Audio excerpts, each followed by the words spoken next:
চাঁদপুরের মেঘনা ও ধনাগোদা নদী সীমান্তে প্রতিনিয়ত বাড়ছে নানা অপরাধ।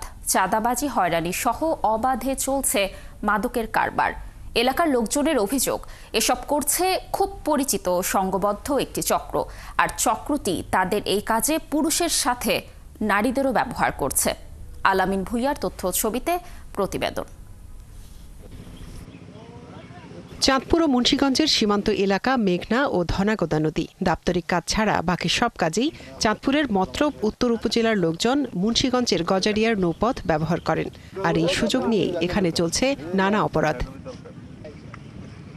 এসব এলাকার মানুষের প্রধান পেশা কৃষি ও মাছ ধরা, কিন্তু দরিদ্র এসব মানুষ প্রতিনিয়ত শিকার হন হয়রানি ও চাঁদাবাজির। চাঁদা দিতে না চাইলে চলে নির্যাতন, এমনকি নদী এলাকায় গুলি ছুড়েও আতঙ্ক সৃষ্টি করে সংঘবদ্ধ একটি চক্র। নদীর ভিতরে আইসা এই জুলুম পিস্তল দিয়ে এই রাত্রে গোলাগুলি করে, আর এই মনে করেন রাত্রে ঘুমাইতে পারি না, আমরা আতঙ্ক হইয়া থাকি। ভয়ে আমরা ধারে চাপতারি না, হেরা আঙ্গটা গুলি করে আইয়া ভয় দেয়। নদীতে মাছ ধরাইলে মাছ টাছ ফাইলে হেরা যদি কিছু বলি তাহলে আমাদের মার হুমকি দেয়, ভয় দেয়। এলাকাবাসীর দাবি, এই চক্রটির মূল কারবার হলো মাদক বেচাকেনা। নদী উপকূলীয় দরিদ্র পরিবারগুলোকে তারা ব্যবহার করে এসব কাজে, এমনকি নারীদেরও নানা ভয়ভীতি দেখিয়ে কাজে যুক্ত করা হয়। তারা জানান, একাধিক মামলার ওই চক্রের প্রধানের বাড়ি মুন্সিগঞ্জের গজারিয়া উপজেলায়।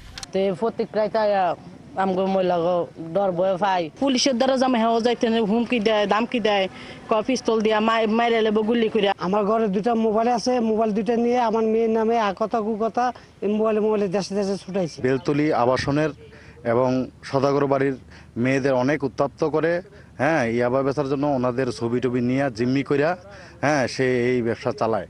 এদিকে নদী এলাকার আইনশৃঙ্খলা রক্ষার দায়িত্বে থাকা নৌপুলিশ বলছে, মাদকসহ নানা অপরাধ নিয়ন্ত্রণে জিরো টলারেন্স নীতি তাদের।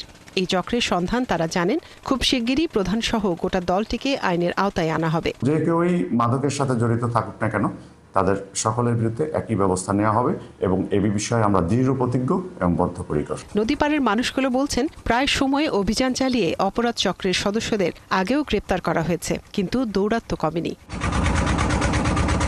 মনিরা কাজুরি, ৭১।